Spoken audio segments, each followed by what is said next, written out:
Another video, guys, explaining another aspect of this conflict. Last week, last Saturday, 1,200 people. It's up to 1,300 now, but it was almost all in the first day. 1,200 people were killed, 200 or so soldiers and policemen. Vast majority were civilians. Vast majority of them unarmed, just slaughtered in their homes, in towns along the Gaza border. And Israel has extremely draconian gun laws.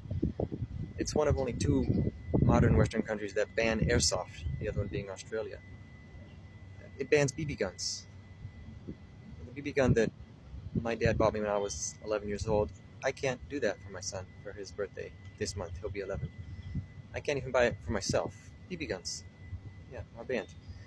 If you have a pocket knife where the blade locks in place, like the vast majority of pocket knives that everyone uses, you cannot carry that outside your home. You cannot own shotguns, rifles, handguns, rifles, auto or semi-automatic, nothing. Everything is completely banned. It's worse than China in some ways, the gun laws. But it is hit by a lot of terror attacks.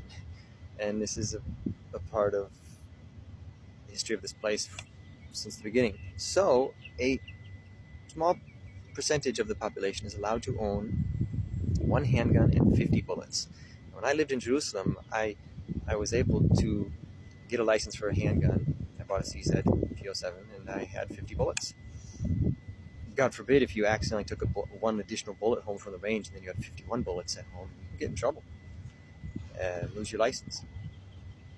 And because of the specific part in Jerusalem I lived, I was eligible. When I moved to Tiberias, I had to sell it.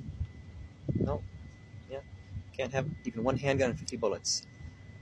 I am eligible now again because I've done reserve duty for so long. Just as time goes on and there's the terror attacks happening more, it has been government policy it's not government policy, it's because people are complaining. We want to have the right to own one handgun, 50 bullets to defend ourselves. You're not able to protect us. There are terrorists everywhere. And so the government says, okay, now if you were a soldier in this combat unit, you can own a handgun. So that's one thing. Apart from the near total ban on everything, the exception to that is 5-10%, a growing percentage of the population is allowed to own one handgun and 50 bullets. Only about 2% of the population does that, though. It's the country's one of the lowest civilian ownership gun rates in the world.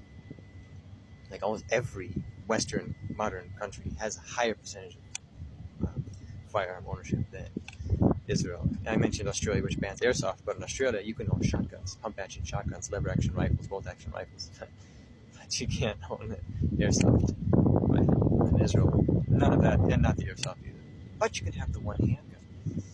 The other thing that is a little different with Israel is because of all the terror attacks, in a lot of towns, villages, shovs, they have these readiness squads. Literally, Kitat Kornut, it translates to readiness squad, which is a group of men in the town that trained together. They're former combat soldiers, and in a moment's notice, they could run to their closet, grab their gear, their harness, their vest, and their rifle.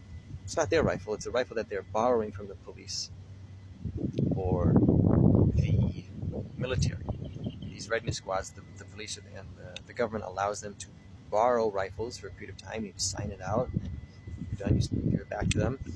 And the government decides how many rifles to let these readiness squads borrow, depending on the level of danger of that village, where it is, really close to Gaza, not too close to Gaza, where it is in Jerusalem, or on what border it's next to. And there are some readiness squads that are not allowed to have any rifles.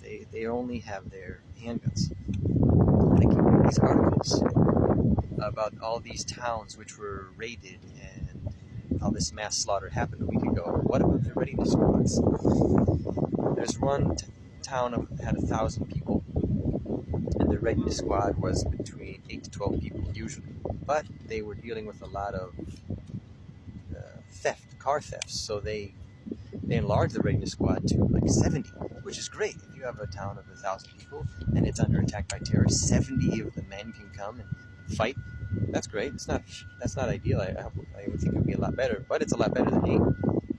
But out of these 70 or so people that were in the readiness squad, they only had like 7 rifles. The government wouldn't let them borrow more than 7 rifles for the entire group of 70 men. So most of the men just had their handguns.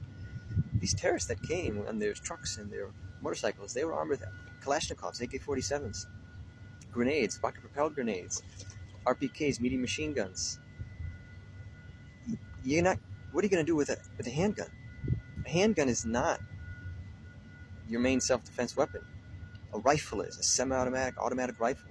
The handgun, we say in America, is to get to your rifle. You're not going to walk around with a rifle all day. You can walk around with a handgun all day. But if there's a big attack on your town, use your handgun to get to your safe, to get your rifle. And that's the basic self-defense weapon, is your rifle. And this mass slaughter that happened last Saturday happened because the government could not protect the people. The 200 or so soldiers that died, they tried, but they were killed. The government could not protect the people, and the government forbid the people from protecting themselves. They will not let you own even 2 handguns. They're going to change the law a little bit. Finally, it takes 1,000 civilians massacred, many of them in their beds, in their homes, for them to finally say, okay, we'll let you own 100 bullets. Oh, thank you for these crumbs. I go from 50 to 100. Why 50? Because if there's a single little terror attack, I can deal with one terrorist with 50 bullets. What if there's 20 of them coming to my town? Oh, now I need 100. No, I need 1,000. I need a rifle. How can I defend my family with this one handgun? What if it breaks? What if it breaks? I need to take it to someone to fix it. What do I do? I don't have one. Well, tough luck. Wait till it's fixed. It won't let you have 2 handguns even. It won't let you sign out a rifle for the readiness squad. Americans, you have the Second Amendment. You need to appreciate this. You need to believe in it. You need to live it. Don't just appreciate it. Live it. You have a rifle. You know how to use it. Have you trained? Did you go to the range? You have enough rifles. You have a backup rifle. You have the magazines. The government will not protect you. It cannot protect everyone. Police respond to crime. The police respond to crime to collect the bodies and start going after whoever did it. You have to protect yourself. Israel doesn't have any gun rights. They have a few gun privileges. And it takes 1,000 murdered Jews for the government to say, maybe we'll let the readiness squads borrow a few more rifles. Maybe we'll let the people buy 100 bullets and have them in their home with their handguns instead of 50. It's such a joke, and I hate it. And I'll talk a lot more about that in the future. But this is like, what happened was the government could not protect the people, and they forbid the people from protecting themselves. All right. So if you're not armed, if you're American, you're listening to this and you're not armed, think about it. Think about it. Who's going to protect you? All right. Love you guys. Talk soon.